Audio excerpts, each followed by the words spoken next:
সকাল সকাল রুটি নিয়ে আপনাদের মাঝে হাজির হয়ে গেলাম।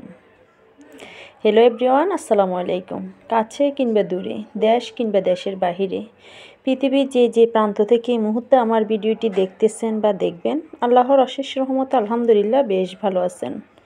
আমিও আলহামদুলিল্লাহ আল্লাহর অশেষ রহমতে আপনাদের দোয়ায় বেশ ভালো আছি।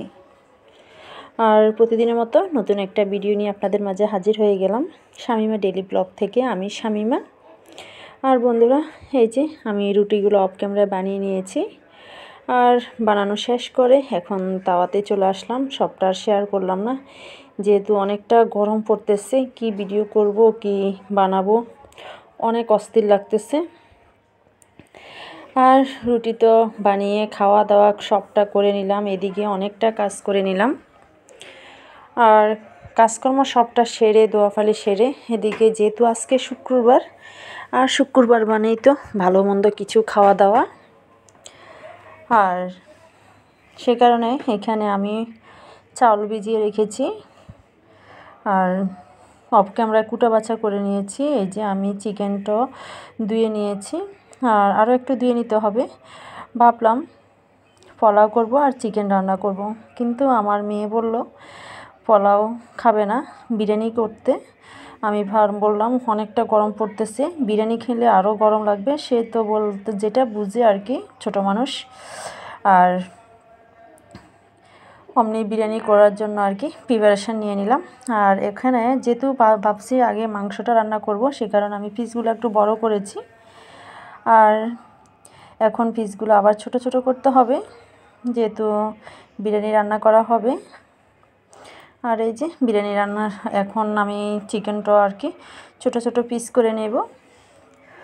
আর এভাবে যদি ছোট ছোট পিস করা হয় আর কি, বড়সে বিরিয়ানি রান্না করা হয় ছোট ছোট পিস করে, টুকরো করে, তাহলে আমার ছেলে মেয়েও অনেক পছন্দ করে। সে কারণে আমার মেয়ের পছন্দ আর কি। আর এদিকে কথা না বাড়িয়ে মূল কাজেই চলে যায়। আর এখন সবটা দোয়াফাড়ি করে তারপরে আবার পোলাও রান্না করতেই চলে আসলাম। আর আমি বিরিয়ানি যখন রান্না করি, পোলাও, চিকেন বা বিফ যেটাই রান্না করে থাকি না কেন, বিরিয়ানি করার সময় যেটা দিয়ে করি না কেন, আমি আলাদা আলাদা করে থাকি। যেমন পোলাওটা রান্না করে তারপরে চিকেন বা বিফটা রান্না করে তারপরে একসাথে মিক্সার করে থাকি। ওভাবে একসাথে আমার কাছে ভালো লাগে না, আর এভাবে আলাদা আলাদা করে তারপরে আমি রান্না করি। আর এই যে এখানে কথা বলতে বলতে আমি পেঁয়াজ, কাঁচামরিচ, রসুন আর সাথে দারুচিনি, এলাচ এগুলা কষিয়ে নিয়েছি আগে তেলের মাধ্যমে কষিয়ে, তারপরে চাউলটা দিয়ে দিলাম। আর চাউলটা দিয়ে ওই যে এখন একটু ভালো করে কষিয়ে নিতেছি উল্টে পাল্টে। আর যেহেতু আগে একটু ভিজিয়ে রেখেছি 10-15 মিনিটের মতো, তাই অনেক আর কি বেশি কষানো লাগবে না, আর এমনিতেই জর্জরা হবে। আর তারপরে একটু কষিয়ে নিতেছি। আর এই যে পোলাওটা রান্না বসিয়ে দিয়ে পানিটা দিয়ে দিলাম অফ ক্যামেরা, এক চুলায় বসিয়ে দিয়ে, আর পাশের চুলায় আমি চিকেনটা রান্না করব। তার আগে আমি এখানে পেঁয়াজের বেরেস্তাটা ভাজি করে নিতেছি। বেরেস্তা বানানোর জন্য পেঁয়াজ, এই যে দেখতে পাচ্ছেন আমার বেরেস্তাটাও হয়ে গিয়েছে। বেরেস্তাটা অনেক দিন পর করা হয়েছে, যেহেতু মেয়ের পছন্দ না, আর উপর দিয়ে কালারটা অন্যরকম। আর ও এমনিতেই পেঁয়াজ খায় না, লুডুস ভাজি করলে, যে কোনো কিছুই ভাজি করলে পেঁয়াজটা খায় না।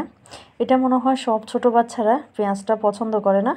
আমার ছেলেও পছন্দ করে না, যেমন আমার দেবরের মেয়েও পছন্দ করে না ছোটোবেলায়। ওরা পরে এখন আস্তে আস্তে ঠিক হয়ে গিয়েছে, আমার দেবরের মেয়েটাও ঠিক হয়ে গিয়েছে, ওরা এখন খায়, আমার ছেলেও খায়। এখন আমার মেয়ে খাইতেছে না। আর এদিকে কথা বলতে বলতে আমি চিকেনটা তো বসিয়ে দিলাম, আর এদিকে আমার পোলাও রান্নাটাও হয়ে গিয়েছে। আর এখানে আমি সবটা মিক্সার করে আপনাদের মাঝে এখন একটু শেয়ার করে দিলাম। আর এই যে দেখতে পাচ্ছেন সবটা উল্টে পাল্টে এখন আমি কিছু টমেটো দিয়ে দিয়েছি, আর আলুটা তো চিকেনের সাথে একেবারে একসাথে করে নিয়েছি। আর এখানে পেঁয়াজের বেরেস্তাটাও দিয়ে দিলাম উপর দিয়ে। আর যখন আমি পেঁয়াজের বেরেস্তাটা দিতেছি, আমার মেয়ে বলতেছে পেঁয়াজের বেরেস্তাটা না দিয়ে শুধু ভাতটা দেওয়ার জন্য, যে বেরেস্তাটাও খাবে না। আর এই যে এখানে সৌন্দর্য বাড়ানোর জন্য একটু উপর দিয়ে টমেটো পিস পিস করে দিয়ে দিলাম তার উপরে, বেরেস্তার উপরে। আর দেখতে দেখতেই অনেকটা কাজ করে ফেললাম। অফ ক্যামেরা কিন্তু অনেকটা কাজ করেছি, এগুলা দোয়াফালি করেছি। আর যেহেতু বিরিয়ানি রান্না করেছি অনেকটা শর্টকাটে শেষ হয়ে গেছে কাজকর্ম সবটা। আর যদি মাছ মাংস এমনি সবজি রান্না করা হয় তাহলে কিন্তু এটা কষানো, আবার সবজি দেওয়া, মাছ ভাজি করা সবটা মিলে অনেকটা সময় লাগে। আর বিরিয়ানি আর খিচুড়ি এই দুটো জিনিস রান্না করলে কিন্তু কতটা সময় লাগে না। আর এদিকে আমি ঘরটা মুছে নিলাম, ঘরটা ঝাড়ু দিয়ে মুছে নিলাম। আর যেহেতু রান্নাবান্না একেবারে শেষ, আর ঘরটা বিছনাপত্র সবটা ঝেড়ে নিয়েছি, ঝেড়ে ঘরটা ঝাড়ু দিয়ে মুছে নিয়েছি। মোছামুছি করে বাইরের দৃশ্যটা একটু আপনাদের মাঝে শেয়ার করলাম। দেখতেই পাচ্ছেন কতটা রোদ, রোদে আর থাকা যাইতেছে না, এতটা গরম, এতটা গরম। কিন্তু বাতাস আছে হালকা, মাঝে মধ্যে একটু একটু বাতাস করে, আবার একটু জোরে ঝাপটি মারে বাতাস করে। যাই হোক, কী করবো বন্ধুরা, আজকে দুপুরে খাওয়া দাওয়া করে রেস্ট করলাম। একটু রেস্ট করে আসরের নামাজ কালাম পরে একটু ছাদে আসলাম। আর বন্ধুরা দেখতে পাচ্ছেন পুদিনা পাতার টবে একটা আমি মেহেদি গাছের ডাল লাগিয়েছি। ডালটা যাই হোক এই যে জিতে গেছে, এই যে পাতাও গজাইছে, নতুন নতুন পাতা। আর পুদিনা পাতাগুলোর অবস্থা একেবারেই খারাপ, এই যে দেখতে পাচ্ছেন রোদে একেবারে সব জ্বলে যাইতেছে।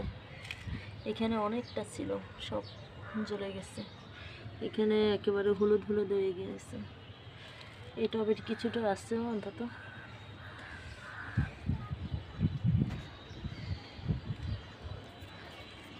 মেহেদি গাছের ডাল কতদিনে বড় হবে, মেহেদির গাছটা কতদিনে মেহেদি তুলে মেহেদি দিব মাথায়। আর বন্ধুরা এতটা রোদ পড়েছে, এতটা রোদ পড়তেছে বলার বাহিরে। এই যে দেখতে পাচ্ছেন বেগুন গাছগুলো একেবারে জ্বলে হলুদ হলুদ হয়ে গিয়েছে, একেবারে মরা মরা হয়ে গিয়েছে। প্রতিদিন 2 বার করে পানি দেওয়া হয়, সকাল বিকেল 2 বার পানি দেওয়া হয়, তারপরও হয় অবস্থা। আর এই যে বেগুনগুলো একেবারে পেকে গেছে। আমি বেগুন তোলা হয়ে ওঠে নাই, প্রতিদিন তুলবো তুলবো মনে করে আর তুলতে ভুলে যাই। সবগুলো কয়টা, দুটো তিনটে বেগুন আর কি, না দুটোই দেখা যায়, একটা তুলেছি মাত্র। দুইটাই বেগুন একেবারে হলুদ পেকে গেছে টসটসে। আর এই যে পুদিনা পাতাগুলো অবস্থা তো খারাপ। শুধু লাল শাক না, সরি, আলু শাকগুলো গাছগুলো একবারে ঠিক আছে। আলু শাকের গাছগুলো এই যে এদিক দিয়ে উঠতে উঠতে এই যে এখানে উঠতেছে। আর বন্ধুরা এই যে দেখতে পাচ্ছেন আমি আলু শাক গাছ কিভাবে লাগিয়েছি। বাইরের দিক দিয়ে আর কি লতাগুলো আমি বাইর করে দিয়েছি।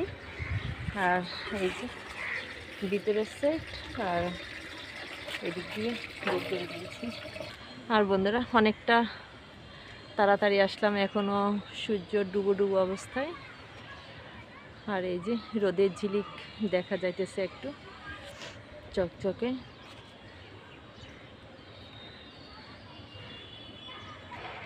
আর বন্ধুরা দেখতেই পাচ্ছেন। আর ভিডিওটি আর বেশি বড় করব না, ভিডিওটি আজকের মতো এখানে ইতি টানবো। আর আমার ভিডিওটি যদি দেখতে দেখতে কোনো অংশে একটু ভালো লেগে থাকে তাহলে সাবস্ক্রাইব করে আমার চ্যানেলের পাশে থাকবেন, লাইক কমেন্ট শেয়ার করবেন। আর তাহলে আজকের মতো এই পর্যন্ত।